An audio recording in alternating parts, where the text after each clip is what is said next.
ভাইরা, 13 জন হাফিজে কোরআন। আজকে আমরা একটা দুটা সূরা মুখস্থ করছি, কত কষ্ট হয়েছে। বেটি জানছে, বেটা জানছে, স্ত্রী জানছে, এ হরফটা কি রে বুবু, এ হরফটা কি গে বেটি, এ হরফটা কি রে বেটা, আমার হয়নি সূরাটা। কত কষ্ট হয়। একটা দুয়া গালা শিখছি, মাথা মনে হয় এমন গরম হয়েছে, ধো পড়িতে পারবো না, ছেড়ে দেবো, এরকম মনে হয়। কিন্তু সুবহানাল্লাহ, আপনাদের দেওয়া টাকার আজকে রেজাল্ট দেখতে পেলেন। আপনারা যে টাকা আপনাদের গ্রামে বাড়িতে চাঁদা করতে গিয়ে আপনারা দিয়েছেন, নিজে আইসে দিচ্ছেন, আপনাদের টাকাটা কোনো বাজে কাজে লাগেনি। আপনাদের টাকা আল্লাহ এবং আল্লাহ রাসূলের দ্বীনের খাতিরে লেগেছে। দেখেন 13 জন হাফিজে কোরআন, সুবহানাল্লাহ। আমি ধন্যবাদ জানাই আপনারাকে, মাদ্রাসার শিক্ষকগণকে, মাদ্রাসার যত কমিটি আছে তাদেরকে, এবং আমি ধন্যবাদ জানাই ওই মায়েরা খালারাকে যারা নিজের বেটার মতন করে জাগিরে ছেলেরাকে খাওয়াই। জাগিরে সিস্টেম আছে না মাদ্রাসা, জাগিরে ছেলেরা খায় নাকি? আল্লাহুস সামাদ। ভাই, জাগিরে আমার মা খালারা খুব দিনদার আর নেককার দিলওয়ালি মহিলা। কেন, কত মা খালা এমন আছেন সুবহানাল্লাহ, নিজের ছেলেটাকে নুন দিয়ে খাওয়াইবে, আলু দিয়ে খাওয়াইবে, এমনি তরকারি দিয়ে খাওয়াইবে, কিন্তু একটা পরের বেটাকে যে বাড়িতে রেখেছে সুবহানাল্লাহ, ওকে নিজের ছেলের থেকে বেশি আদর করবে। কেন, এক তো নেকি মনে করে খাওয়াই, দ্বিতীয় ছেলেটা যেন ওর মা বাবার বাড়িতে ফোন করে না বলে, মাকে আমার যেটা জাগির হয়েছে আমাকে ভালো খাইতে দেয় না, ভালো খাইতে দেয় না, এর কষ্ট এই কথা যেন না আসে। এবং কত ভাই এমন আছেন, কত ভাই আল্লাহওয়ালা এমন আছেন সুবহানাল্লাহ, আল্লাহ হেদায়েত দেখ, যে পরের ছেলেটাকে ও পরেরই মনে করবে। হয়তো ওর ছেলে পেলে নিয়ে ভালো ভালো খাইবে, কিন্তু ওই ছেলেটাকে ভালো মন্দ ভালোভাবে দিবে না। আমিও মাদ্রাসাতে পড়ালছি, কত মাদ্রাসার এমন রিপোর্ট, বাচ্চারা এসে বলে, মৌলানা জি চোখে চোখে দেখুন যে মাছ রান্না করছে, মাছ বাসছে কিংবা গোশত রান্না করছে, কিন্তু মনে হয় ভাবলাম যে বেকার দিলে না, সন্ধ্যাতে দিবে কি আবার দুপুরে দিবে, কিন্তু একটাও মানে থালিতে আমরা পেলাম না। এরকমও মানুষ আছে। আর কত মানুষ এমন আছে যে নিজে না খেয়ে থাকবে, কিন্তু আমি পরের ছেলেটার কষ্ট আমি দেখতে পারবো না। আমি ধন্যবাদ জানাই ওই সমস্ত মা খালা দাদি নানিকে, ওই ভাইরাকে যারা 13 জন হাফিজকে খাওয়াইলেন, এবং এখন পর্যন্ত যারা হাফিজ হয়নি খাওয়াইতে আছেন, নিজের ছেলের মতন ছেলে মনে করবেন মা, কারণ এটা হলো সুন্নাত। আল্লাহর নবী মুহাম্মদ সাল্লাল্লাহু আলাইহি সাল্লামের ছাত্র ছিলেন, যাকে আসহাবে সুফফা বলা হয়েছে। আসহাবে সুফফা তখন মাদ্রাসা ছিল না, এখন মাদিনা ইউনিভার্সিটি হয়ে গেছে। আমার বড় বড় শায়েখ যারা এসেছিলেন ওই মাদিনা ইউনিভার্সিটির পড়া, কত সুন্দরভাবে বক্তব্য দিয়ে গেলেন। ওই মাদিনা ইউনিভার্সিটি আগে কি ছিল জানেন? এই যে মসজিদ দেখতে পাচ্ছেন, এরকম নবীর মসজিদ, মসজিদে নববী, মসজিদে নববীর বারান্দাতে তারা পড়ালেখা করতেন, ওইটাই মাদ্রাসা। কত বড় বড় ছাত্র জানেন? আহা, আজকে আমরা যদি বিয়া শাদী হয়ে যায় বাড়িতে, বলবো কি লজ্জা লাগছে যে মৌলানা এগুলা কি দুয়া সুরা আর শিখবে আমার গে টাইম, এখন কি এগুলা শেখার সময় আর শিখতে পারবো? মানুষ বুড়িয়ে যাবে, কিন্তু ইলম কোনোদিন, বলেন ইলম কোনোদিন। আপনারা কে ঘুম আসছে নাকি জি ভাই? হ্যাঁ, কথা বলতে হবে, আমি যতক্ষণ থাকবো কথা বলতে হবে আপনারাকে। মানুষ বুড়াবে, কিন্তু ইলম কোনোদিন বুড়াবে না। মাশাআল্লাহ। কেন? আল্লাহর নবী সাল্লাল্লাহু আলাইহি সাল্লামের শ্বশুর কে? হযরত আবু বকর রাদিয়াল্লাহু তাআলা আনহু, এটা হলো নবীর ছাত্র। হযরত ওমর রাদিয়াল্লাহু তাআলা আনহু, এটাকে নবীজির শ্বশুর।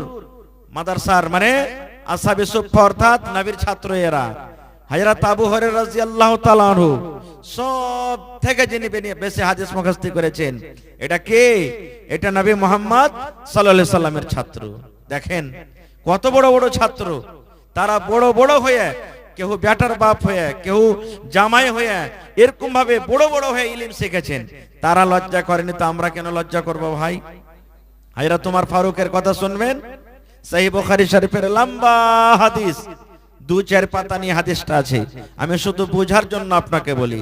হযরত ওমর ফারুক রাদিয়াল্লাহু তাআলা আনহু একটা মদিরার আনসারী সাহাবীকে ডাক দিচ্ছেন, দিয়ে তখন দুই ভাই গল্প করছেন। কে? নবীর শ্বশুর হযরত ওমর রাদিয়াল্লাহু তাআলা আনহু একটা আনসারী সাহাবীকে বলছে, কি বলছে? আনসারী ভাই বলছে, কি হয়েছে? বলছে যে, হারে ভাই, তুইও গরিব আর আমিও গরিব। দেখেন বুদ্ধি, দেখেন কি করছেন মশওয়ারা। তুইও গরিব আর আমি ওমর, আমিও গরিব। নবীর কাছে যদি ইলম না শিখি তাও হয় না, আর খাটতে যদি যে না যায় তাও বাড়ি চলবে না। কি করবি রে ভাই? নবীর কাছে ইলমও শেখা দরকার, ইলম শিখতে হবে।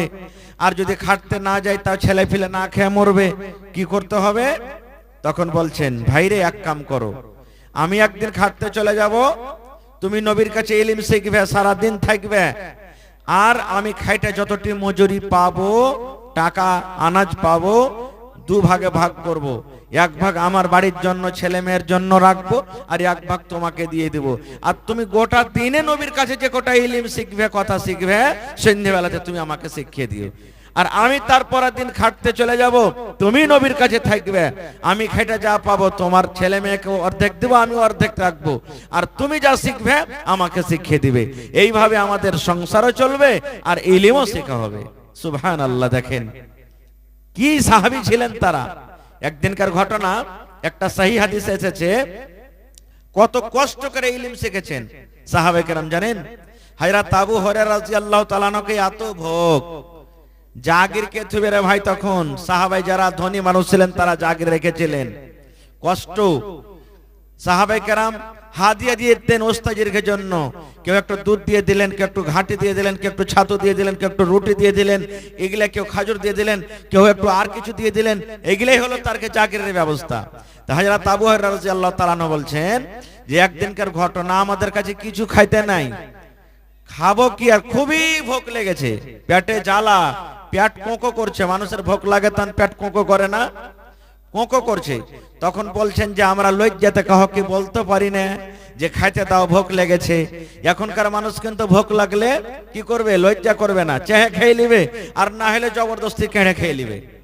কিন্তু সাহাবায়ে কেরাম দেখেন, হযরত আবু হুরায়রা রাদিয়াল্লাহু তাআলা আনহু বলছেন, আমাকে পেটে খুব ভোগ, আমি কাউকে চাইতে পারি না যে খাইতে দাও। তখন কি করলেন? একটা রয়াতে আছে যে রাস্তাতে বসে গেলেন, আর একটাতে রয়াতে আছে যে রাস্তাতে শুতে গেলেন। ভোকের জ্বালাতে রাস্তাতে শুতে গেলেন। কেন শুতলেন? যে ও জানছে যে এই রাস্তা দিয়ে সাহাবায়ে কেরাম হাঁটে যাবে, আমার ভোগ দেখবে, আমার চেহারা খান্ডা দেখবে, তখন বলবে যে এই না খেয়ে আছে, চলো চলো চলো আমার বাড়িতে তুমি খাইতে চলো। এই নিয়েতে তখন আমাকে ডেকে নিয়ে যাবে। খাইতে কিন্তু দেখেন চাহে না কারোর কাছে। এবার কিন্তু বসে গেছে রাস্তাতে বা শুতে গেছে। এবার ওই রাস্তা দিয়ে সর্বপ্রথম গিয়েছেন হযরত ওমর ফারুক রাদিয়াল্লাহু তাআলা আনহু, রাস্তা দিয়ে চলে যাচ্ছেন। এবার কি বলছেন? আবু হুরায়রা বলছেন, এই ওমর ভাইরে, তোমাকে আমি একটা প্রশ্ন করছি রে ভাই, একটা সওয়াল করছি। বলছে কি? বলছে, ভাইরে, আল্লাহ রাব্বুল আমিনের কোরআনের মধ্যে একটা আয়াত আমি জানি, কিন্তু কোরআনে আয়াতটা কোন সূরাতে আছে রে ভাই আমার জানা নাই। দয়া করে তুমি কি আমাকে বলবে না যে সূরাটার ওই আয়াতটা কোরআনের কোন সূরাতে লেখা আছে? জিজ্ঞাসা করছেন যাতে আমার আওয়াজটা শুনে মনে করে যে চলো চলো ভাই, তুমি না খেয়ে আছো, আমার বাড়িতে খেতে চলো। ও জানছে হযরত আবু হুরায়রা যে কোরআনে আয়াতটা কোন সূরাতে কোন রুকুতে আছে সব জানছেন, তবে নিজের যেটা কথা ওকে ডাইরেক্ট না বলে ইনডাইরেক্ট বলছেন। কি বলছেন? এই ওমর ফারুক ভাই, একটা সওয়ালকে তোমাকে করব না রে ভাই। বলছে, কি সওয়াল? বলছে, ভাই রে, কোরআন মাজিদে একটা আয়াত আছে রে ভাই, আমি আয়াতটা জানছি, কিন্তু কোন সূরার আয়াত, কোন সূরাতে আয়াতটা আছে আমার এটা জানা নাই। দয়া করে তুমি কি সেই সূরার নাম আমাকে জানাবে না? হযরত ওমর ফারুক বুঝতে পারলেন না, বললেন, ভাই তুমি আবু হুরায়রা, কোরআনের অমুক সূরাতে তুমি দেখে লিও, তুমি পেয়ে যাবে। চলে গেলেন। হযরত আবু হুরায়রা মনে মনে বলছেন, আল্লাহ, আমার কি আশা পুরা হবে না? ওরে সুবহানাল্লাহ। ঠিক কিছুক্ষণ পর আবার সে রাস্তাতে হেঁটে যান কে? হযরত আবু বকর রাদিয়াল্লাহু তাআলা আনহু রাস্তাতে হেঁটে চলে যান। সালাম কালাম হয়ে গেল। এইবার হযরত আবু বকর বলছেন, আবু হুরায়রা, কি কারণে তুমি এখানে আছো? এইবার আবু হুরায়রা বলেন, ও ও আবু বকর, আমি কোরআনের মধ্যে একটা আয়াত খুঁজে পাই না। আমার আয়াতটা মুখস্থ রয়েছে, কিন্তু কোন সূরার আয়াত, কোরআন মাজিদে কোন সূরাতে আয়াতটা আছে তুমি কি একটু আমাকে বলবে না, জানাবে না? হযরত আবু বকর রাদিয়াল্লাহু তাআলা আনহু বলতে পারলেন না যে আয়াতটার মতলব কি, বা কেন আমাকে জিজ্ঞাসা করছেন। বলছেন আবু হুরায়রা, কোরআন মাজিদের অমুক সূরাতে তুমি আয়াতটা খুঁজবে, তুমি পেয়ে যাবে। এই কথা বলে উনি হাঁটে চলে গেলেন, কিন্তু কথা বুঝতে পারলাম না। ঠিক কিছুক্ষণ পরে ওই রাস্তা থেকে হেঁটে গেছেন আমার আপনার সারা বিশ্বের দয়ার নবী, নবী মুহাম্মদ সাল্লাল্লাহু আলাইহি ওয়াসাল্লাম রাস্তা দিয়ে হেঁটে চলে যান। এইবারে নবীকে দেখে হযরত আবু হুরায়রা বলছেন, ইয়া রাসূলুল্লাহি, আল্লাহর নবী গো, আমি আপনার বন্ধু, আমি আপনার সাহাবী, কোরআন মাজিদের একটা আয়াতের ব্যাপারে আপনাকে জিজ্ঞাসা করছিলাম। এই কোরআন আয়াতটা কোরআনের মধ্যে কোন সূরাতে আছে? হায়রে আমার দয়ার নবী রাহমাতুল লিল আলামিন। এবার নবী বলছেন, আবু হুরায়রা, তুমি কি কারণে আমাকে জিজ্ঞাসা করছো আমি কিন্তু বুঝে ফেলেছি। চলো চলো, তুমি আমার সাথে সাথে তুমি চলো। বুঝে নিয়েছেন কি কারণে তুমি আমাকে জিজ্ঞাসা করছো, বলে উঠো, আর বসে থাকতে হবে না, উঠো। হযরত আবু হুরায়রা রাদিয়াল্লাহু তাআলা মনে করছেন যে আমার মনে হয় ক্ষুধার ব্যাপারে নবীজি জেনে ফেলেছেন। এবার বলছেন হাঁটতে লাগলাম, হাঁটতে হাঁটতে চলে গেলাম। নবী আমাকে বললেন বসু, আমি বসে গেলাম। এবার নবীজি বাড়িতে জিজ্ঞাসা করছেন, বেবিরা কে, বিবিরে বাড়িতে কিছু খাবার আছে কি? মেহমান এসেছে, বাড়িতে কিছু খাবার আছে। বিবিরা বললেন, ইয়া রাসূলুল্লাহ, আপনার জন্য এক পেয়ালা দুধ আছে নবী গো, আপনার জন্য এক কাটোরা এক পেয়ালা দুধ আছে, এই ছাড়া বাড়িতে অন্য আর কিছু নাই। বলছে ওই দুধ ঘন্টা নিয়ে এসো। নবীজি বললেন ওই পেয়ালাটা নিয়ে এসো। এই দুধ দেখে হযরত আবু হুরায়রা রাদিয়াল্লাহু তাআলা বলছেন, যাক, এই দুধ খানটা যদি আমি খাইতে পাই মন ঠান্ডা হয়ে যাবে, ভোগ দূর হয়ে যাবে আমার। সেই হাদিস কোনো গল্প বলি না খো। এই মনে মনে বলছেন হযরত আবু হুরায়রা, আমি বলছি কথা। এবার নবী কে বলছেন, রে আল্লাহর বান্দা, তোমার মতো আরো আমার ছাত্র আছে মোটামুটি ৭৭ জন, যাকে আসহাবে সুফফা বলা হয়। ওদেরকে তুমি ডেকে নিয়ে এসো, ওদেরকে কিছু খাবার লাগবে। আরো ৭৭ জন ছাত্র আছে, ওরাও তুমি ডেকে আনো। এবার হযরত আবু হুরায়রা বলেন, আল্লাহ, আমি ভাবছিলাম এক পেয়ালা দুধ হয়তো নবী আমার হাতে ধরাবে আর বলবেন তুমি পান করো, তোমার ক্ষুধাটা তুমি জড়িয়ে নাও। কিন্তু আল্লাহ রে, ৭০-৮০ জন আমরা আরো বন্ধু আছে, ছাত্র আছে, আর এক পেয়ালা দুধ আমি হয়তো আর ভাগে পাবো না। আমি হয়তো আজকে না খেয়ে মনে হয় থেকে যাব। কিন্তু নবীর আদেশ মানতে তো হবে, হবে না? বলছেন আমি চলে গেলাম। সমস্ত নবীর ছাত্রকে আমি বললাম চলো, নবী ডাক দিয়েছেন। এক পা দু পা করে হাঁটতে হাঁটতে নবীর দরবারে চলে গেলেন। নবী বললেন তোমরা কাতার হয়ে লাইন হয়ে বসে যাও। আমি যেমন দেখলাম এখানে হোটেল চলছিল, মানুষেরা বসে বসে কত সুন্দর ভাবে খানা খাজলো। নবী আমার বললেন, ও ছাত্র রে, তোমরা লাইন ধরে বসে যাও, সুন্দর ভাবে বসে যাও। এবার যখন বসে গেলেন, হযরত আবু হুরায়রা মনে মনে বলছেন, আল্লাহ, আমি প্রথম নবীর কাছে এসেছি, আমার পেটে বেশি ভোগ আছে, নবী মনে হয় প্রথম দুধ আমাকে পান করতে বলবেন। কিন্তু এটা হলো না, আর উল্টা হয়ে গেল।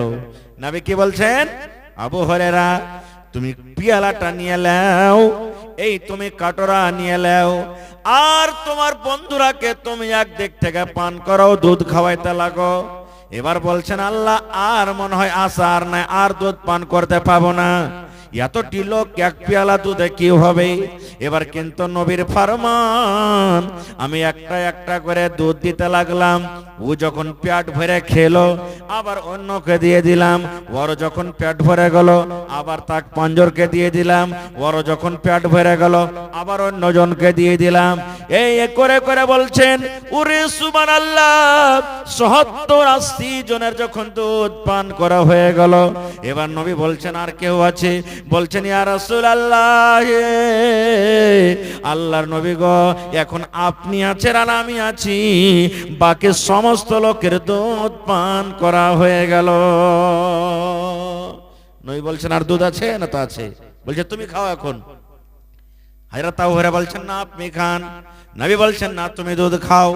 এবার বলছেন খেতে লাগলাম, খেতে খেতে খেতে খেতে খেতে আমার যখন পেট ভরে গেল, এবার নবী বলছেন তুমি আবার দুধ পান করো।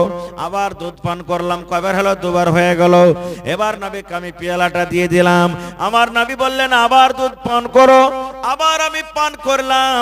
তিনবার যখন হয়ে গেল, মনে হয় আমার পেটটা ফেটে যাবে, আর পেটে জায়গা নাই। এবার নবী তারপরে বলছেন তুমি দুধ পান করো। এবার বললাম নবী গো, আর আমার পেটে জায়গা নাই গো নবীজি, আর আমি দুধ পান করতে পারবো না, আমি আর পেটে আমার দুধ আটবে না। এবার নবী নিজের হাতে পেয়ালাটা নিলেন, আর পেয়ালাটা নেওয়ার পর আমার নবী পূর্ণ দুধ খানাকে পান করে দিলেন। নারে তাকবীর। এখানে কয়েকটা কথা জানতে পারলাম, সব কথা আমি বলবো না আজকে। কি? এক নম্বর কথা, এক পেয়ালা দুধ ৭০-৮০টা লোক সবাই পেট ভরে দুধ পান করলে নাকি? আল্লাহর নবীকে আল্লাহ রাব্বুল আমিন অনেক মুজিজা দিয়েছিলেন। প্রত্যেক নবীকে আল্লাহ রাব্বুল আমিন একটা করে মুজিজা দিয়েছিলেন। যেমন আল্লাহ রাব্বুল আমিন সুলাইমান নবীকে মুজিজা দিয়েছিলেন কি? দুনিয়াতে যত জীবজন্তু, দুনিয়াতে যত পক্ষপাখালি, যত জানোয়ার আছে, সমস্ত জিনিসের ভাষা জানতে পারতেন। এবং আল্লাহ রাব্বুল আমিন জিন তাকে তাবে দিয়েছিলেন। যত দুনিয়াতে জিন আছে, সমস্ত জিন তার তাবে ছিল, এবং জিনরাকে যা বলতো জিনেরা তাই করত। এই করে করে অনেক ছিল, আমি সব কথা আজকে বলতে যাব না। আল্লাহ তাবারাক ওয়া তাআলা নবীকে অনেক মুজিজা দিয়েছেন। ওই মুজিজাগুলোর মধ্যে একটা হলো এটা মুজিজা, এক নম্বর। দুই নম্বর ভাইরে, গোটা পৃথিবীর মধ্যে আসমানের তলাতে, জমিনের উপরে যত দুনিয়াতে নবী এসেছেন, সমস্ত নবীদের সরদার অর্থাৎ ইমামুল আম্বিয়া হলেন আমার আপনার নবী, নবী মুহাম্মদ সাল্লাল্লাহু আলাইহি সাল্লাম। এত বড় মানুষ, ওরে আল্লাহ সাহাবায়ে কেরামকে শিক্ষা দিলেন। কি শিক্ষা? এক নম্বর শিক্ষা হলো, সমস্ত লোকের দুধ পান করার পর নবীজি নিজে দুধ পান করলেন। অর্থাৎ ৭০-৮০ জন সাহাবায়ে কেরাম ওই পেয়ালাতে মুখ লাগিয়ে লাগিয়ে লাগিয়ে লাগিয়ে দুধ পান করলেন। আর ওই কাঞ্জিরা ঝোঠা পেয়ালাতে শেষের বারে নবীজি নিজের মুখ লাগাইয়া দুধ পান করলেন নাকি? আর আজকে আমরা যদি ৪ জন ৫ জন যদি বসে যাই, এমন ঘৃণা করব, ওই গিলাসে যদি কোনো ভাই পানি পান করে তো আমরা আর করবো না। খুব রাসূল বলেছেন, বিলাই যদি তোমাদের তরকারিতে, রুটিতে, ভাতে মুখ দিয়ে যায় তো বিলাইয়ের কাঞ্জিরা খাও। তা আমরা তো মানুষ, আমাদের কাঞ্জিরা আর মানুষেরা খাবে না। খুব নবী মুহাম্মদ সাল্লাল্লাহু আলাইহি সাল্লাম খেয়েছেন। সুবহানাল্লাহ। আহা, আর একটু আগে চলেন। তা আমার হাদিসটা বলার উদ্দেশ্য ভাই, যে সাহাবায়ে কেরাম কত কষ্ট করে ইলম শিখেছেন। আজকে আমরা ইলম কিন্তু শিখছি, আহা হা, কত কষ্ট করছি আমরা ইলমের জন্য, করতে পারি না। খো আজকে যত বড় মানুষ হয়ে গেছে, এটা আমরা ভাবি না চল রে মাতার সাথে জালসা হয়েছে, কিছু দিনের কথা শিখবো, কিছু দিনের কথা আমরা শিখে আসবো, আমরা এগুলা করতে পারি না। খো আজকে দেখেন, আমি আপনাদের সামনে কোরআন মাজিদের একটা আয়াত তেলাওয়াত করেছি, কোরআন মাজিদের সূরাতুল আলাক থেকে। আমি শিক্ষা সম্পর্কে কিছু কথা রাখবো, কিন্তু আমার লাইনটা একটু আলাদা হবে। কি লাইন? আজকে আমরা মুসলমান, সুবহানাল্লাহ, দুনিয়াদারিতে আমরা আগে চলে গেছি, দিনের দিকে আমরা আগে যেতে পারি না। খো আমরা দুনিয়াতে লেগে আছি, কিন্তু দিনের দিকে আমরা নেই। কেমন দিনের দিকে আমরা নেই? আপনি চলে যান আদালতে, আপনি চলে যান কোর্টে, আপনি চলে যান থানাতে। ১০০টা যদি কেস থাকে, তো ১০০টা কেসের মধ্যে ৭০ থেকে ৮০টা কেস শেরশাবাদী মুসলমানের পাবেন। আপনি পাবেন না? পাবেন না? শেরশাবাদী মুসলমানের পাবেন। আর ৭০ থেকে ৮০টা কেসের মধ্যে কম করে ৫০ থেকে ৬০টা কেস আপনি পাবেন কিসের জানেন? জমিন নিয়ে ঝগড়া নয়, ভাই ভাই ঝগড়া নয়, মা বেটা বেটিতে ঝগড়া নয়, স্বামী স্ত্রীর ঝগড়া।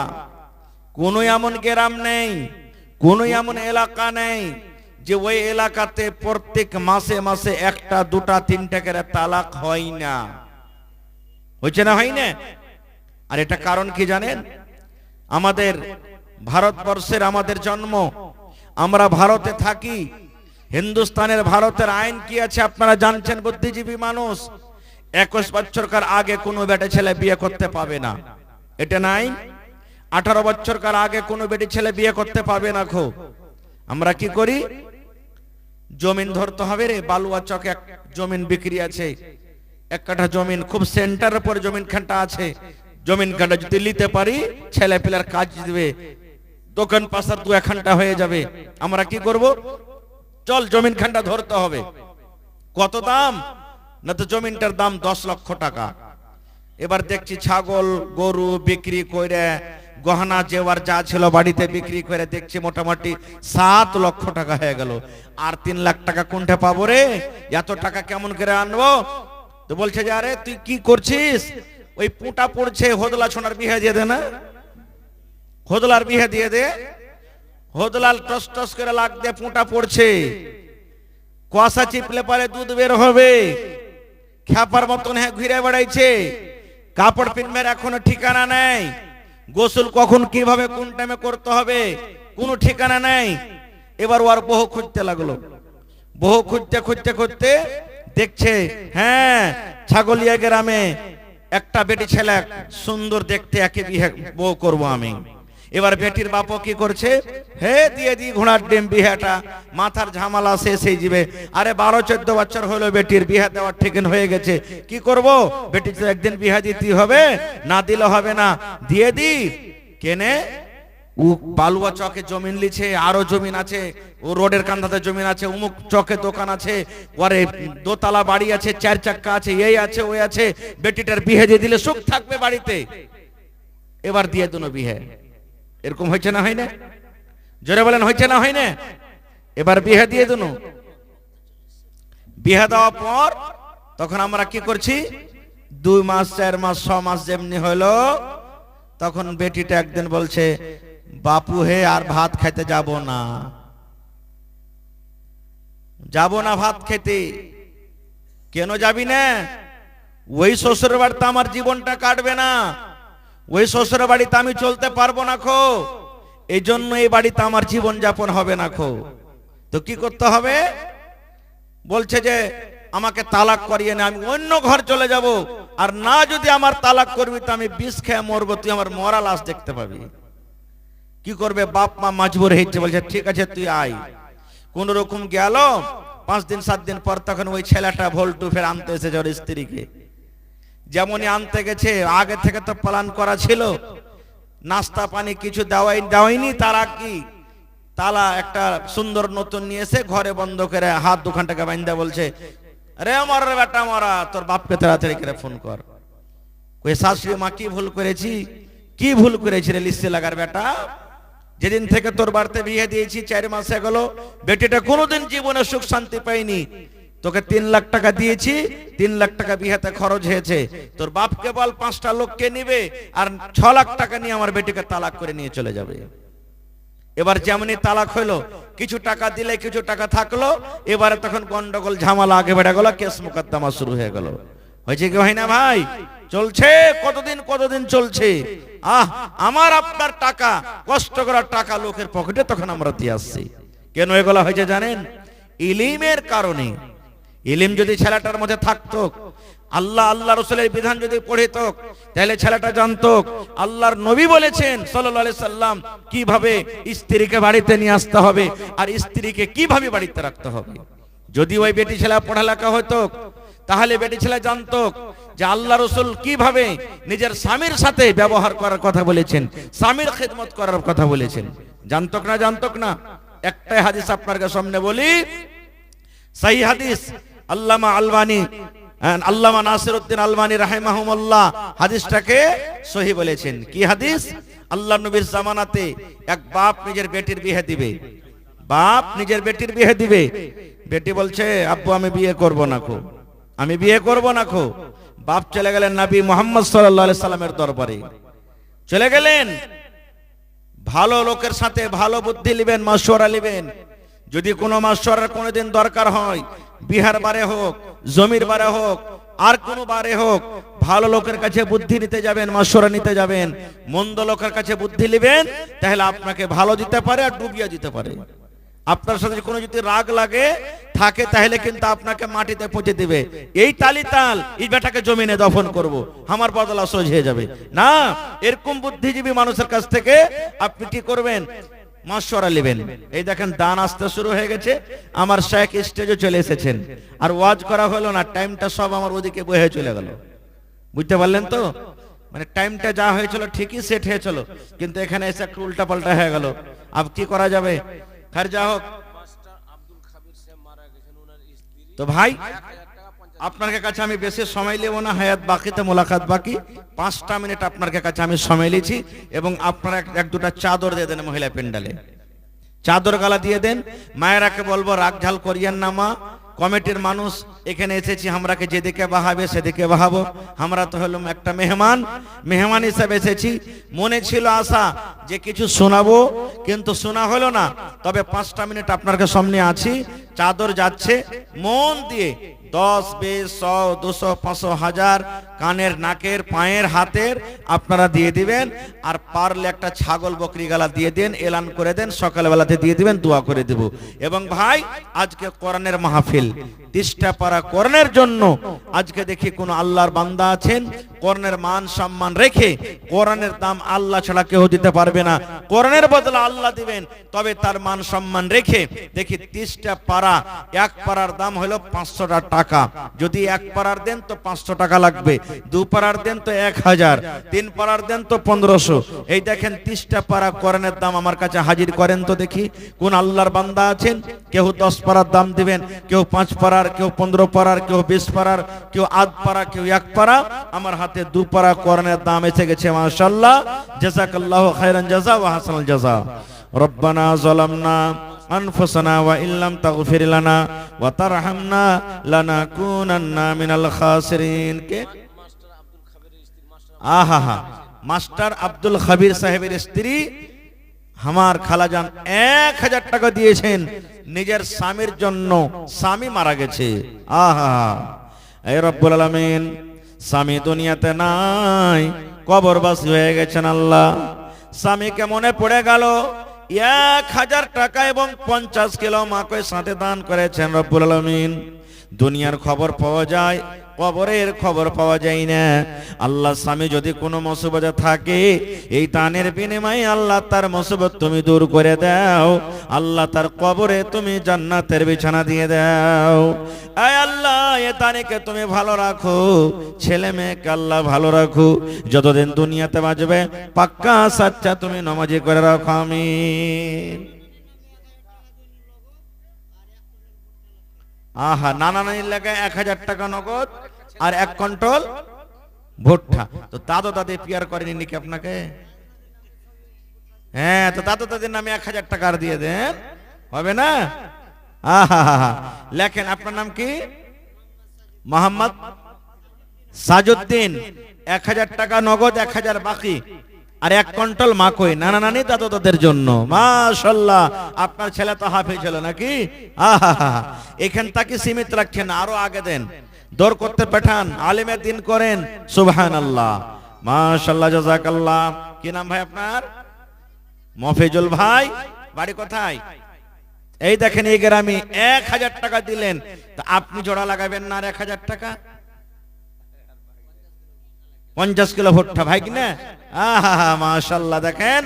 হ্যাঁ, আর নানার ভাই কিনা তো হারগো ভাই কিনা। হ্যাঁ, সুবহানাল্লাহ। মা বাবার জন্য, মা বাপ কি বেঁচে আছেন? আরে মা বেঁচে আছেন, আব্বা দুনিয়া থেকে চলে গেছেন, বেমারি হালাতে আছে।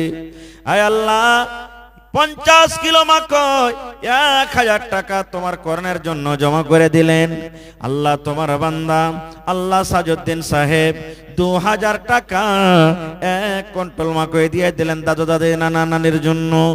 আয় আল্লাহ, দুনিয়ার খবর পাওয়া যায় কিন্তু কবরের কোনো খবর আছে না। আল্লাহ, কবর একটা এমন দেশ, কবর একটা এমন জায়গা, কবরে মাটির ঘরে তারা ঘুমিয়ে আছে, তাদের কবরে জান্নাতের বিছানা দিয়ে দাও আল্লাহ, তাদের কবরকে তুমি নূর দিয়ে মনোহর করে দাও আল্লাহ। তার আম্মা জান বেমারি হালাতে আছে, আজিবিল বাস রব্বান নাস ইশফি আনতা শাফি লা শিফা ইল্লা শিফাউকা শিফা লা ইগাদিরু সাকামা রব্বানা তাকাব্বাল মিন্না ইন্নাকা আনতাস সামিউল আলিম আমিন সুম্মা আমিন। আহা, মিসবাহুদ্দিন বুখারী সাহেব 2000 টাকা, মাশাআল্লাহ, জাযাকাল্লাহু খাইরান জাযা ওয়া আহসানাল জাযা। বুখারী সাহেব চলে গেছেন নাকি? এই আল্লাহ, দেখো তোমার বান্দা বুখারী সাহেব 2000 টাকা 4 পারা কোরআনের দাম দিয়ে দিলেন। 4 লক্ষ টাকা মনে করে তুমি কবুল করে নাও আল্লাহ। মনের আশাকে তুমি পুরা করো, ছেলে মেয়ে বাচ্চাকে আল্লাহ ভালো রাখো আল্লাহ, পাক্কা সাচ্চা তুমি নামাজি করে রাখো আমিন। আজাদ আলী 20 কিলো ভুট্টা এবং 100 টাকা মায়ের জন্য। হায়রে মা, মা মনে হয় না ওই দুনিয়াতে, মায়ের কবরে তুমি জান্নাতের বিছানা দিয়ে দাও আল্লাহ। একটা ছোট ছেলে 50 টাকা দিয়ে গেল, তার দানকে তুমি কবুল করে নাও, ছেলেকে তুমি দুনিয়া আখিরাতে কামিয়াব করো আমিন। কি নাম? নূর আলম ভাইয়ের জন্য 200। আহা হা, আর 300 টাকা পারবে না জি ভাই? পরে দিয়ে দিবেন। আহারে লিখে দেন। হায় রে আল্লাহ, ভাই কত আদরের জিনিস, ভাইয়ের পরে কত ময়া দয়া আল্লাহ। 500 টাকা জমা করে দিলেন, এক পারা কোরআনের দাম 5000 টাকা মনে করে তুমি কবুল করে নাও আল্লাহ জি। ভাই যদি কোনো মুসিবতে থাকে, এই দানের বিনিময়ে তার মুসিবত তুমি দূর করে দাও আল্লাহ। ভাইয়ের কবরে তুমি জান্নাতের বিছানা দিয়ে দাও। রব্বানা তাকাব্বাল মিন্না ইন্নাকা আনতাস সামিউল আলিম আমিন। মহিলা প্যান্ডেলে চাদর দিয়েছেন না, দেননি? হ্যাঁ, মাশাআল্লাহ, জাযাকাল্লাহ। আল্লাহ, আমার ভাই শওকত আলম বুখারী সাহেব 1000 টাকা 2 পারা কোরআনের দাম দিয়েছেন আল্লাহ। মওলানা মানুষ জানছেন আল্লাহ রাহে দিতে গেলে বেড়ে যায় আল্লাহ। কোরআনে বলছেন লা ইন শাকারতুম লা আযীদান্নাকুম।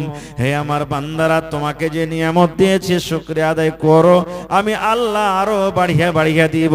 তাই ভাই আমার 1000 দিয়ে দিলেন, 1 লক্ষ টাকা মনে করে তুমি কবুল করে নাও।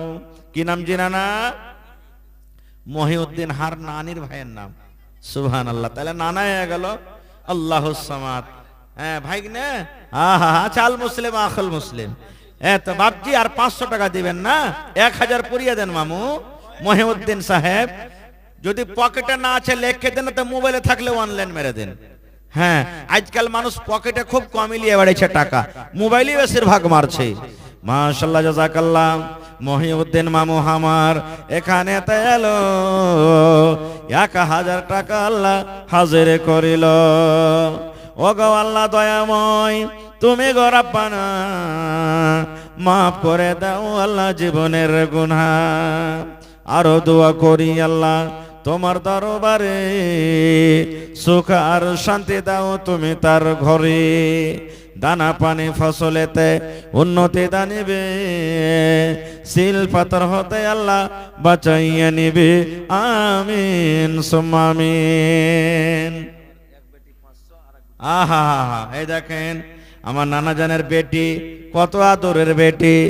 নবী বলেছেন আল্লাহ রাব্বুল আমিন যাকে 2টা বেটি দিয়ে আজমাইশ করবেন, ইমতিহান নেবেন, পরীক্ষা করবেন, আর ওই বেটির উপরে যদি সবর করে, ধৈর্য ধরে, মন খান যদি ভারী না করে, বেটিকে যদি লালন পালন করিয়ে পড়ালেখা করিয়ে ভালো জামাই দেখে যদি বিয়ে দিতে পারে, নবী বলেছেন উম্মত রে, এই 2টা লোক যেমন তোমরা পাশাপাশি দেখো, আমি নবী আর ওই বেটির বাবা জান্নাতের ভিতরে পাশাপাশি হয়ে থাকবো।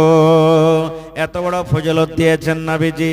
হায়রে আল্লাহ, একটা খালা আমার 500 দিয়েছেন, আর একটা খালা আমার 200 টাকা, 2 বোনে মিলে 700 টাকা জমা করে দিয়েছে রব্বুল আলামিন।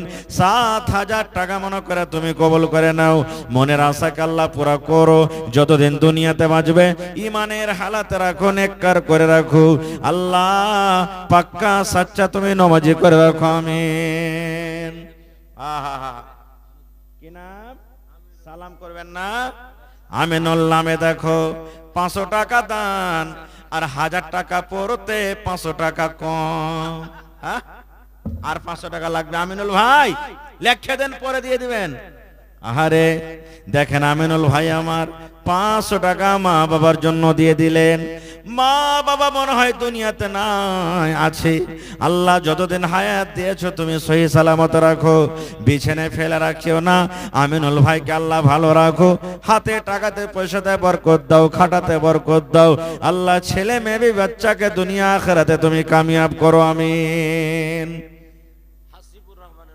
আহা, হাসিবুর রহমান মায়ের জন্য, হায়রে মা, মা দুনিয়াতে নাই রব্বুল আলামিন। মা কবরে চলে গেছে। যদি দুনিয়াতে 1000 বার 1,00,000 বার যদি মাকে মা মা মা বলে ডাকি, মা কিন্তু আর কথা বলবে না। মাকে মনে পড়ে গেল। নবী বলেছেন মায়ের জন্য আব্বার জন্য যদি দোয়া করেন, দান করেন, আল্লাহ রাব্বুল আমিন এই দান কিংবা দোয়া কিন্তু কবরে পৌঁছিয়ে দেয়। হাসিবুর ভাই এই নিয়াতে আল্লাহ মায়ের জন্য আব্বার জন্য 1000 টাকা জমা করে দিয়েছেন। আল্লাহ মায়ের কবরে তুমি জান্নাতের বিছানা দিয়ে দাও। আল্লাহ মায়ের কবরকে তুমি নূর দিয়ে মনোয়ার করে দাও। আল্লাহ যেদিন কিয়ামত হবে, হাসরের ময়দান হবে, মানুষ পানি পানি বলে ছটফট করবে, মাবুদ তোমার নবীর হাতে হাউজে কাউসারের তুমি পানি পান করায়ো। আল্লাহুম্মা আমিন। মায়েরা খালারা তাড়াতাড়ি করে দেন, গহনা গাঠি গালা কিন্তু একটাও আসেনি এখানে। আহা, আমার হাফিজ রহমতুল্লাহ ভাই আল্লাহ দেখো 1000 টাকা দিয়ে দিলেন। 1 লক্ষ টাকা মনে করে তুমি কবুল করে নাও। আল্লাহ তোমার নবীর হাদিস, যারা হাফিজে কোরআন কিয়ামতের দিন আল্লাহ বলবেন বান্দারে একটা করে তুমি আয়াত পড়ো যেমন দুনিয়াতে পড়েছিলে, আর একটা করে ধাপি তুমি উঁচাতে উঠে যাও, তোমার জায়গা ওখানে হবে রে বান্দা যেখানে তোমার কোরআন পড়া বন্ধ হয়ে যাবে। আয় আল্লাহ আমার রহমতুল্লাহ ভাই কিয়ামতের দিন যেন পূর্ণ কোরআনকে পড়ে আল্লাহ মুকাম্মাল দরজার যেন হকদার হইতে পারি। আল্লাহ ছেলে মেয়েকে ভালো রাখো, মা বাপকে ভালো রাখো আল্লাহ, সুখে শান্তিতে রাখো। দুনিয়ার কোনো মুসিবত ভেজালে আল্লাহ তুমি ফেলিও না। রব্বানা তাকাব্বাল মিন্না ইন্নাকা আনতাস সামিউল আলিম। আমিন। আহারে বেনামিতে আল্লাহ নাম বলে নাই, আল্লাহ তুমি করনে বলেছো ইন্নাহু আলিমুম বিযাতিস সুদূর। আল্লাহ মানুষের অন্তরের কথা, সিনার কথা তুমি জানো। বেনামিতে আমার ভাই দান করেছেন, আল্লাহ যে নিয়াতে আশাতে দান করেছে তার আশাকে তুমি পূরণ করে দাও। আল্লাহ যতদিন দুনিয়াতে বাঁচবে পাক্কা সাচ্চা নামাজি করে রাখো। আমিন। আমেলা খাতুন তানজারা খাতুন দুইজন মিলে 150 টাকা দিল তোমার রাহি। ও গো আল্লাহ দয়াময় তুমি রব্বানা মাফ করে দাও আল্লাহ জীবনের গুনাহ, আমি পাপী গুনাহগার করি মোনাজাত, কবরে হাসরে আল্লাহ দিও গুনাজাত। আমিন। আল্লাহর নহবে দিনার নবী গো, নবী ছিলেন দিনের দিওয়ানা, দেখে নবীর মুজিজা ভাগবতী মা খাদিজা, সইপে দিলেন জীবন আর জৈবন। আল্লাহর নবী দিনের নবী গো, নবী ছিলেন দিনের দিওয়ানা। আর কেহ দিবেন ভাই? 10 টাকা, 20 টাকা, 50 টাকা, 100 টাকা, 200 টাকা, যার পকেটে যেটা আছে দেওয়ার নিয়াত করেছেন, একটু সবাই মিলে উঠাইছেন আর নিজের নিজের দান টাকা দিয়ে দেন। এলাকাতে ভুট্টা আলহামদুলিল্লাহ লাগালছেন, ভুট্টা হবে তখন দিবেন, ধান গালা দেন। আর মা খালা বাদরুদ্দিন ভাই 500 টাকা 50 কেজি ভুট্টা আপনি দিলেন ভাই মা বাবার জন্য। আপনার নাম কি? মোহাম্মদ ঈসা। আর দিবেন না জি ভাই? আহা, মা বাবার জন্য ঈসা ভাই 100 টাকা দিয়ে দিলেন। বদরুদ্দিন ভাই আমার 500 টাকা মা বাবার জন্য এবং 50 কিলো ভুট্টা দিয়ে দিলে। আল্লাহ মা বাপ মনে হয় দুনিয়াতে নাই, কবরবাসী হয়ে গেছেন। আল্লাহ তাদের কবরে তুমি জান্নাতের বিছানা দিয়ে দাও। আল্লাহ তারকে কবরকে তুমি নূর দিয়ে মনোয়ার করে দাও। কিয়ামতের দিন তোমার আরশের তলাতে জায়গা দিও আল্লাহ। এবং মা বাপ ছেলে মেয়েকে আল্লাহ আল্লাহ জান্নাতুল ফিরদৌসে তুমি জায়গা দান করিও। রব্বানা তাকাব্বাল মিন্না ইন্নাকা আনতাস সামিউল আলিম। আমিন সুম্মা আমিন। আহারে আরো একজন বদরুদ্দিন ভাই 400 টাকা জমা করে দিলেন। 4000 টাকা মনে করে তুমি কবুল করে নাও। আইসেন ভাই তাড়াতাড়ি করে আসেন। এ ভাই তাড়াতাড়ি করে দিয়ে দেন। একটা হাফিজের মোটামুটি ড্রেস আর পাগড়ি টাগড়ি নিয়ে কতটি খরচা হয়েছে? মোটামুটি 2000। 13টা লোক কি হবে না ভাই? 13টা হাফিজের জন্য 2000 টাকা মোটামুটি ধরেন। আমি একটা হাফিজের দিয়ে দিলাম, 1 কুইন্টাল করে ভুট্টা দেন, তাও কিন্তু হয়ে যাবে। 1 কুইন্টাল ভুট্টার দাম মোটামুটি 2000। তো যদি 13টা লোকের জন্য 13টা হাফিজের জন্য যে আল্লাহ আমার বেটা বেটিরাকে আমি হাফিজ বানাইতে পারিনি কিংবা পেরেছি, আল্লাহ আমি তাদের জন্য খরচ বরজের জন্য যেটা মাদ্রাসার তরফ থেকে হয়েছে, আমি মাদ্রাসার টাকা লাগাবো না, আমি আমার টাকা দিব। 1 কুইন্টাল ভুট্টা দেন, একটা হাফিজের হক আদায় হয়ে যাবে। আন্না তো 2000 টাকার টাকা যদি দেন 13টা লোক লাগবে। আর যদি 1000 করে দেন তাহলে কিন্তু 13 দুগুণে 26টা লোক লাগবে। তো বিসমিল্লাহ করেন তো আমার হাতে। আমার কোন ভাই আছেন, কোন নানা দাদু আছেন, মৌলানা আমি 1 কুইন্টাল ভুট্টা 1 হাফিজের দাম দিলাম, কিংবা 50 কিলো ভুট্টা দিলাম আধ হাফিজের দাম। এই করে করে বেশি আমি আপনার কাছে চাহাবো না। এই দেখেন আপনার সামনে আজকে যে 13 জন হাফিজে কোরআন হয়েছে, তাদের মধ্যে 2টা ছেলে আপনাদের সামনে চাদর নিয়ে ঘুরছে। আল্লাহর ওয়াস্তে 10 টাকা পারবেন একটা ইটের দাম দিয়ে দিবেন। খবরদার ঘুরিয়ে দিবেন না, দিব না। মনে করেন আজকে চা খাবো না, এই ছেলেরাকে আজকে ফেরত দেব না। খুব কেন? कितनी छोटी होने की उसे हल्की ना जान, रब की बख्शिश के लिए कोई बहाना चाहिए। আল্লাহ কখন কোন আমলে কাকে আল্লাহ বকশে দিবে আল্লাহ ছাড়া কেউ জানে না। তা আমার হাতে বিসমিল্লাহ করেন তো। এতটি লোকের মধ্যে যারা দিয়েছেন তাও না দিয়েছেন তাও, মাওলানা একটা হাফিজের জন্য আমি 2000 নগদ কিংবা বাকি কিংবা 1 কুইন্টাল ভুট্টা দিয়ে দিন। আহা হা হা। এই দেখেন আমার আব্দুল ওয়াহিদ মামু, আমার কারি সাহেবের ছেলে, কেরাল থেকে 1000 টাকা দিয়েছেন। আর 1000 টাকা হলে তো একটা হাফিজের দাম হয়ে যেত নাকি? ফোন লাগান মামুকে, দেখা যাবে যেমন তো হোক। লাগান ফোন, যে 1 নম্বরে ইনশাআল্লাহ একটা হাফিজের দাম নিব তার কাছ থেকে, দিয়ে দিবে। নারে তাকবীর। এই দেখেন একটা হয়ে গেছে, বিসমিল্লাহ, খাতা খুলে গেছে। 2 নম্বরে দেখি কোন আল্লাহর বান্দা আছেন। আহা হা হা। এই মায়েরা খালারা আপনারা হিস্সা নিতে পারেন। 4টা যা আছেন বহিন আছেন 500 করে দিয়ে দেন, তা পুরা হয়ে যাবে। হ্যাঁ আইন আছেন তাও, আর নাইন আছেন বাকি লিখে দেন। একটা ছাগল দিলে তো মোটামুটি 2-4-5 টাকা হয়ে যাবে। ছাগল গালা দিয়ে দেন 12টা মাখালা 12টা ছাগল। হ্যাঁ হোসেন ভাইয়ের ছেলে ইমরুল, হ্যাঁ ওকে কহেন যে ও 1000 টাকা আরো দেবে। ফোন লাগান, ওকে নম্বর থাকে তো। হ্যাঁ ও একটা হাফিজের দাম দেবে ইনশাআল্লাহ তাআলা। হ্যাঁ লেখালেন, না দিলে ফোন করে আমার সাথে গল্প করাবেন, আমি দিয়ে দেবো ইনশাআল্লাহ। নারে তাকবীর। হোসেন ভাইয়ের ছেলে মানে আমার মিতে, তো ওইটা মানে মামুই না হইলো জি। হ্যাঁ তো মিত বাপের কথা শুনবে না, খো ইনশাআল্লাহ শুনবে। 2টা হয়ে গেল, আর 11টা কি হবে না যে ভাই? এলাকাতে অনেক ভুট্টা হয়েছে ভাই। দেখি কোন আল্লাহর বান্দা আছেন 3 নম্বরে হাফিজে কোরআনের দাম 2000 টাকা কিংবা 1 কুইন্টাল মাখো দিতে পারবেন। মাশাআল্লাহ, জাযাকাল্লাহ।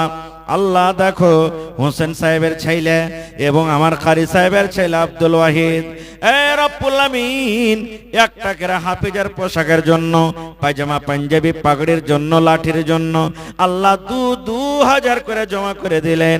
আল্লাহ তার দানকে তুমি কবুল করে নাও। মনের আশাকে আল্লাহ পুরো করো, খাটাতে বরকত দাও, যতদিন দুনিয়াতে বাঁচবে ঈমানের হালাতে রাখো। আল্লাহ মা বাপ ছেলে মেয়ে বিবি বাচ্চাকে ভালো রাখো। বাড়ি ঘর ছেড়ে বিদেশে পড়ে আছে তুমি হেফাজতে রাখো, আমনে আমানে রাখো। আমিন সুম্মা আমিন। আল্লাহ একজন 500 এই আল্লাহ একজন 100 আর একজন 100 টাকা, আল্লাহ তারকে দানকে তুমি কবুল করে নাও। 3 নম্বরে হবে না, আমার শেখ মেলাখন থেকে বসে আছেন, বক্তাকে বসিয়ে রাখা, মুরাব্বি মানুষ খুব দূর থেকে লম্বা সফরে এসেছেন, আর বসিয়ে রাখাটা বলা ঠিক হয় না ভাই। তাহলে আমি আপনাদের সামনে আর মাত্র 3 মিনিট সময় নেব, আর কিন্তু 11টা লোক আর চাই 3 মিনিটে। না পারলে বাকিতে লিখে দেন না জি ভাই। 50 কিলো করে ভুট্টা লেখান, 1 কুইন্টাল করে ভুট্টা গালা লেখান, এতটি লোক আছে মোটামুটি সবাই খেতে বাড়ি করছেন। আসেন তাড়াতাড়ি করে আসেন। হয়নি, হবে না, হতে পারে না, আমার নবীর সাথে কারো তুলনা। হয়নি, হবে না, হতে পারে না, আমার নবীর সাথে কারো তুলনা। সকল নবী রাসূল ছিলেন আল্লাহর দেওয়ানা, দু নয়নে দেখবো আল্লাহ ছিল তামান্না। আর মর নবীকে ডেকে নিলেন, আর মর নবীকে ডেকে নিলেন, দেখবে রব্বানা। হয়নি, হবে না, হতে পারে না, আমার নবী। এটাই হোসেন, আহা তোমার লাতি হনু আমি নাকি? माशाल्लाह। बाप का बेटा सरस का घोड़ा, कुछ नहीं तो थोड़ा थोड़ा। আপনার বেটা দিলে একটা হাফিজের দাম না আপনি দিবেন না? আচ্ছা দিয়েছেন তো একবার লাতির হাতে দেন, আল্লাহ কখন কার দোয়া কবুল করবে আল্লাহ ছাড়া কেউ জানে না। 500 টাকা আর 50 কিলো দিয়ে 1 কুইন্টাল পুরান আপনারটা, ঠিক আছে? হ্যাঁ মাশাআল্লাহ জাযাকাল্লাহ। ওই বেটাটার নাম কি যে 500 টাকা দিলেন? বদরুদ্দিন। ওই বেটাকে কইবেন যে মাওলানা ছাড়িনি 1000 টাকা নিয়ে লেছে তোর কাছে, ঠিক আছে? হ্যাঁ একবার ঝোঁক মেরে দিয়েছেন যে ফের পিছু হটে গেলেন না জি। মাশাআল্লাহ জাযাকাল্লাহ। আল্লাহ 500 টাকা জমা করে দিলেন রব্বুল আলামিন। আম্বর মার নামে হাসিবুর যে দিলে আগে, জি জি জি জি, মার নামে 1 কুইন্টাল। আহা নারে তাকবীর। আম্বর 1 কুইন্টাল মা কই, তাহলে 3 নম্বর হাফিজে কোরআন পাওয়া গেছে। 4 নম্বর দেখি কোন আল্লাহর বান্দা আছে ইনশাআল্লাহ। হিম্মতে বান্দা মাদাদে খোদা, হিম্মত করতে গেলে আল্লাহ কোন দিক থেকে ব্যবস্থা করে দিবেন। আরে গোশ ভাত বেচা আছে, 80 টাকা প্লেট করে ভাত খায়া যাও, যদি খাইবার তো খায়া লাওগা। সুবহানাল্লাহ। আপনারা কেমন মানে আপনারা কে কইলে যত জালসার কমিটি আছে এরাকে হিসাব লাগবে একদিন। খালি মদলক গালার খাইবার হোটেল করছে, আর মা খালাকে কোনোদিন কেউ হোটেল করে না নাকি? সুবহানাল্লাহ মাশাআল্লাহ জাযাকাল্লাহ। আল্লাহ দেখো আমার একজন ভাই 1 কুইন্টাল মাকে দান করে দিলেন রব্বুল আলামিন। আল্লাহ জি তার দানকে তুমি কবুল করে নাও, মনের আশাকে আল্লাহ পুরা করো। যতদিন দুনিয়াতে বাঁচবে ইমানের হালাতে রাখো, নেককার দিনদার করে রাখো। আল্লাহ আত্মীয় স্বজন যারা কবরে চলে গেছেন তাদের কবরে তুমি জান্নাতের বিছানা দিয়ে দাও, আল্লাহুম্মা আমিন। এই দুনিয়া ছেড়ে চলে যাব একদিন, এই দুনিয়া ছেড়ে চলে যাব একদিন, মায়ারি বাঁধন ভেঙে যাবে একদিন। আসব না আমি আর এ ভবনে কোনো দিন, এই দুনিয়া ছেড়ে চলে যাব একদিন। হায়াত বাকি, মোলাকাত বাকি। ভাই ভালো থাকেন, আমার জন্য দোয়া করবেন। আল্লাহ বিছানা এসেছো একা, যাবে একা, সঙ্গে কেহ যাবে না। এসেছো একা, যাবে একা, সঙ্গে কেহ যাবে না। কিন্তু সেদিন ডাক পড়িবে কবর মাঝে শুইতে, জোগাড় কিছু করছো বন্ধু তার মাঝে বিছাইতে, জোগাড় কিছু করছো বন্ধু তার মাঝে বিছাইতে। এমন জায়গা যাইতে হবে, এমন জায়গা যাইতে হবে, যে ঘরে নাই সাথী, এমন ঘরে রইতে হবে, যে ঘরে নাই বাতি। এমন ঘরে রইতে হবে যে ঘরে নাই বাতি। দাদা গেছেন, বাবা গেছেন, কেউ তো ফিরে এলো না। এমনি ভাবে যাইতে হবে, তোরা কেন বুঝিস না। সাধের ছেলে চলে যাবে, আর তো আব্বা ডাকবে না। পরনের বিবি চলে যাবে, আর তো ঘরে ফিরবে না। নারে তাকবীর। আজকে জলসার যোগ্যতময় শ্রদ্ধেয় সভাপতি সাহেব, উপস্থিত উলামায়ে কেরাম, সামনে বসে থাকা ইসলাম দরদি, দিন দরদি ভাই ও বাবাজিরা, পর্দানাসীন মায়েরা, খালারা, সমস্ত তারিফ ও গুণগান সে মহান আল্লাহ তাবারাক ওয়া তাআলার জন্য, যে মহান আল্লাহ তাবারাক ওয়া তাআলা ঠান্ডার মৌসুমে শীতের রাত্রে নরম গরম বিছানাকে ত্যাগ করে মাটির ওপরে, পোয়ালের ওপরে একত্রিত হয়ে বসে এই ছাগলিয়া বেলুয়া কিশনগঞ্জ মাদ্রাসার প্রাঙ্গণে বসে কিছু বলার ও শোনার তৌফিক দিয়েছেন। তাই আমরা আল্লাহ তাবারাক ওয়া তাআলার প্রশংসা করি। অন্তর থেকে মহব্বতের সাথে সকলেই পড়েন আলহামদুলিল্লাহ। একটু জোর করে বলবেন না ভাই, আলহামদুলিল্লাহ। তারপর আমাদের শেষ নবী হযরত মুহাম্মদুর রাসূলুল্লাহ পড়েন সাল্লাল্লাহু আলাইহি ওয়াসাল্লামের পর অগণন দারুদ শরীফ শান্তির ধারা বর্ষিত হোক, আমিন। আল্লাহুম্মা সাল্লি আলাইহি, আল্লাহুম্মা বারিক আলাইহি। ভাই মুসলমান, আজকে আমি আপনাদের সামনে মোটামুটি দুইবার স্টেজে এসেছি। একবার সালাম কালামের পর চলে গেছি, আবার এসেছি। মোটামুটি 1 ঘন্টা সময় থাকবে ইনশাআল্লাহ। তবে মজলিস ভাঙ্গা, বুড়া মানুষের যেমন দাঁত ভেঙে যায়, ওরকম মজলিস ভাঙ্গা চূড়া হয়ে গেছে। তবে যে কটা লোক আছেন, মা খালারা জানতে পারছি স্টেজে আছেন, আপনারা একটু গোছিয়ে থাকেন। আপনারা চলে এসেন ভাই, বসে যান, বসে শুনবেন তো মজলিসের আদব হলো, আর শরীরটা তো একটু গরম ধরবে। চলে এসেন ভাই, যারা দাঁড় হয়ে আছেন বসে যান, আল্লাহর রাস্তায় বসে যান, ওখানেই বসে যান, কিন্তু বসে যান। কষ্ট করে যখন এসেছেন কিছু নিয়ে যান সাথে। আজকে হলেন জালসার ছাত্র আপনারা, বুঝতে পারলেন তো? এটা হলো মাদ্রাসা।